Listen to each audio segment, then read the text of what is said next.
네, 유튜브 시청자 여러분 안녕하십니까.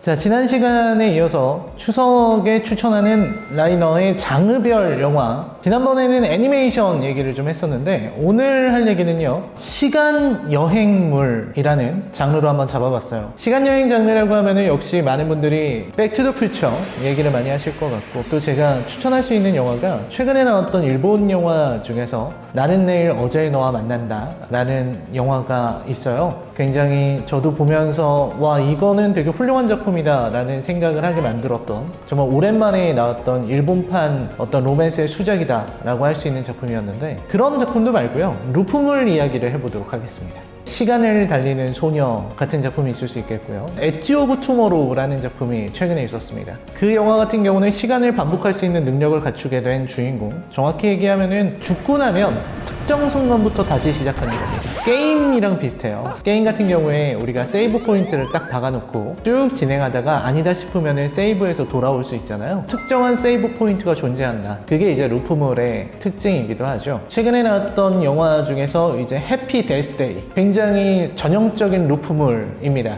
그 루프물은 어떤 죽음과 싸우는 그런 루프물이었죠. 해피 데스데이 같은 경우는 여주인공이 아침에 일어나서 어떤 경로를 가든 간에 어떤 사람에 의해서 자기가 살해당하게 되죠. 그래서 자기를 살해하는 악당, 자기를 살해하는 적, 그 적과 어떻게 싸움을 하느냐, 그 적을 어떻게 이겨내고 내가 죽음으로부터 살아남느냐, 이런 이야기를 담고 있었던 루프물이었습니다.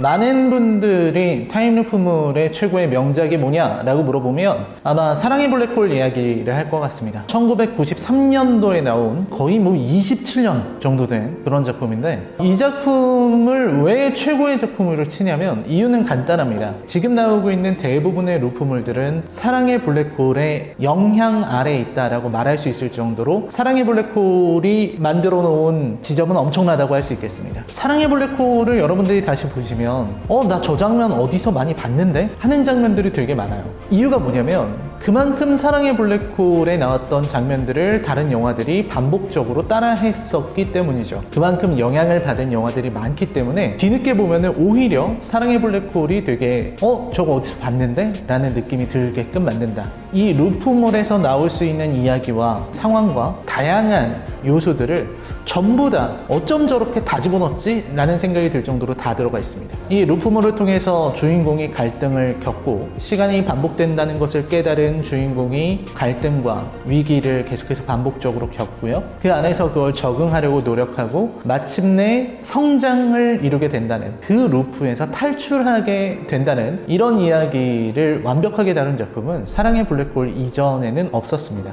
대표적으로 이제 해피 데스데이 같은 경우에 보면은 아침에 일어날 때 항상 딱 정해진 시간에 생일 축하 노래가 나오잖아요. 그 노래가 나오면서 주인공이 눈을 딱 뜨거든요. 그 자체가 사실은 사랑의 블랙홀에서 아침 6시간이면은 특유의 음악이 나오면서 필히 눈을 뜨는 이 내용을, 그 장면을 그대로 가져간 그런 거라고 할 수 있겠습니다. 그 다음에 이제 시간이 반복된다는 것을 알고서 굉장히 짓궂게 변하는 주인공이라든지, 혹은 주인공이 견디다 못해서 자살을 시도하게 된다든지, 이런 내용들이 모두 사랑의 블랙홀에서는 다루고 있습니다. 게다가 큰 특징은 역시 철학적이다 라는 부분인데, 주인공 빌 머레이가 이제 연기한 필 코너즈인가? 아마 그럴 겁니다. 이 필은 기상캐스터예요. 처음에는 이제 되게 주변 사람들에게 아주 무례하게 대하고, 그래서 주위의 사람들이 다 싫어합니다, 필을.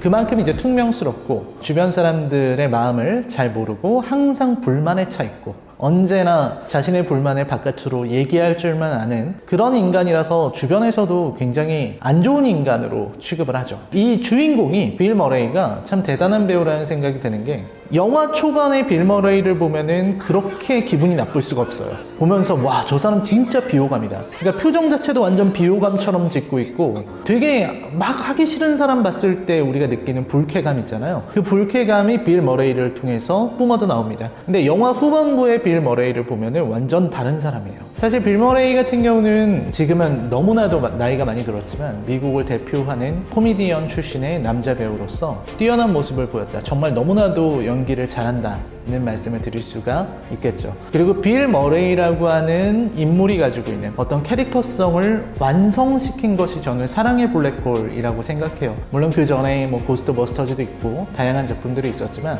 빌 머레이라는 사람이 보여주는 이 필이라는 캐릭터는 불만스럽고 퉁명스럽고 시니컬한 인물로 시작해서 주변 사람들을 따뜻하게 보듬어 줄 줄 아는 사람으로 거듭나는 이런 이야기가 되게 좋았다.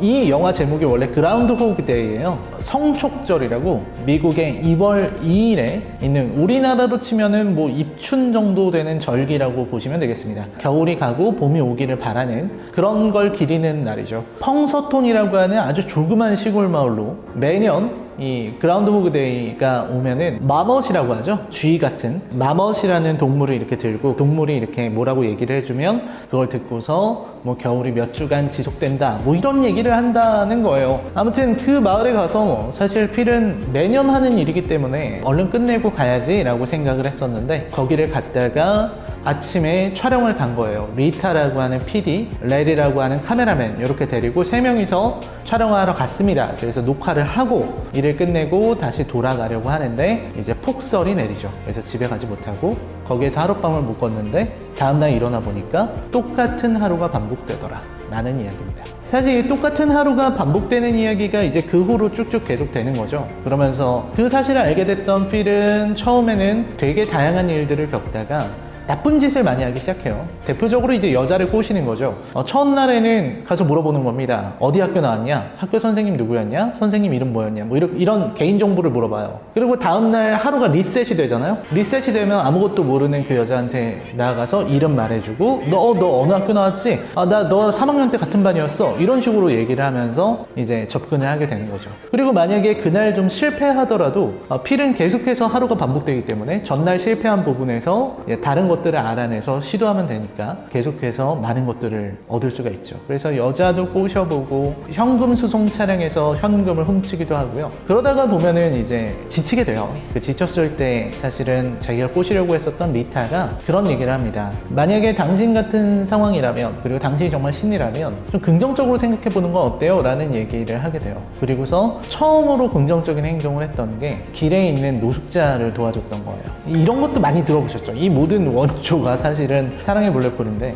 그 노인을 처음으로 도와주는데 그 노인이 죽게 됩니다. 그 다음부터 노인을 살리기 위해서 계속해서 시간을 되돌려서 여러 번 도전을 해봤지만 그 노인을 살릴 수는 없었어요. 자기는 정말로 살고 싶지 않아서 매일 자살을 시도했었던, 벗어날 수 없는 이 하루가 누구에게는 그날 피할 수 없는 최후가 다가오는 그런 하루라는 걸 알게 돼요. 그러면서 필이 조금씩 바뀌어가고, 그리고 주변을 바라보고 이렇게 되는 그런 작품이죠. 이 영화가 가지고 있는 주제의식, 이런 것은 매우 명확합니다. 하루를 소중하게 생각하자, 시간을 소중하게 쓰자, 그리고 주변의 이웃들을 아끼고 사랑하자, 이런 얘기입니다. 그리고 정말로 주변 사람들을 사랑하게 됐던 필은 나중에 가서는 완전 다른 사람이 되죠. 그리고 그러했던 자신의 삶과 태도가 리타로 인해서 인정받게 돼요.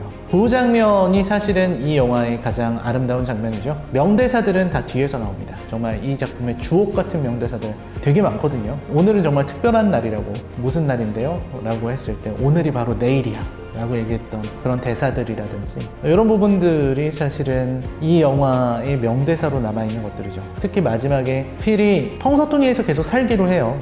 도망가는 게 아니라 살기로 합니다. 근데 영화 초반을 다시 돌려보시면 느낄 수 있는 게, 필은 처음에 펑서토니에 왔을 때 한시라도 빨리 여길 떠나고 싶어 했어요. 근데 영화 마지막에서는 펑서토니를 사랑하게 되죠. 그만큼 펑서토니라는 동네 자체가 굉장히 아름다운 사람들이 있고 주변을 사랑할 수 있게 되었던 거예요. 세상은 그대로인데 필만 변한 거죠. 그리고 필이 변하니까 세상이 아름답게 보이기 시작하는 거죠. 이것도 되게 뻔한 주제지만 영화는 그런 뻔한 주제를 굉장히 잘 드러내고 있습니다.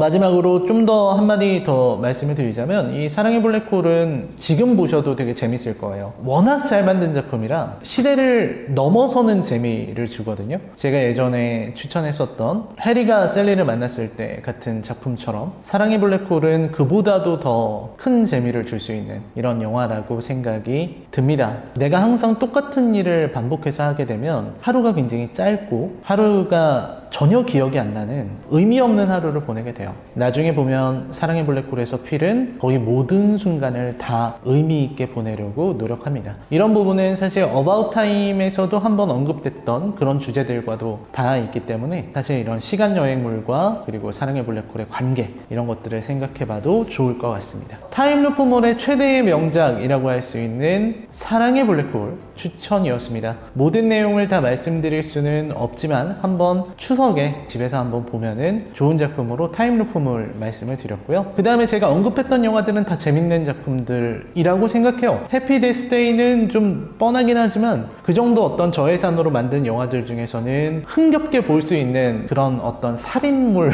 타임루프 스릴러라고 할 수 있습니다. 해피 데스데이는 원만 보시는 걸 추천드리고요. 그 다음에 엣지 오브 투모로우도 꽤 재밌는 작품이라고 저는 생각해요. 많은 영화들이 있죠. If Only 같은 영화도 있었고 About Time도 뭐 시간 여행을 자유롭게 할 수 있기 때문에 루프몰은 아니지만 뭐 그런 영화들이 있죠. 하지만 어디까지나 루프몰의 끝판왕은 사랑의 블랙홀이었다. 이번 추천은 여기서 마무리 짓도록 하겠습니다. 다음 거는 이제 넷플릭스 오리지널 추천작 그리고 SF 영화나 뭐 공포 영화 중에서 하나 꼽아보고요. 그리고 스릴러 중에서도 한 작품 꼽아보겠습니다. 네, 그럼 저는 다음 영상에서 뵙겠습니다. 시청해주셔서 감사합니다. 안녕히 계십시오.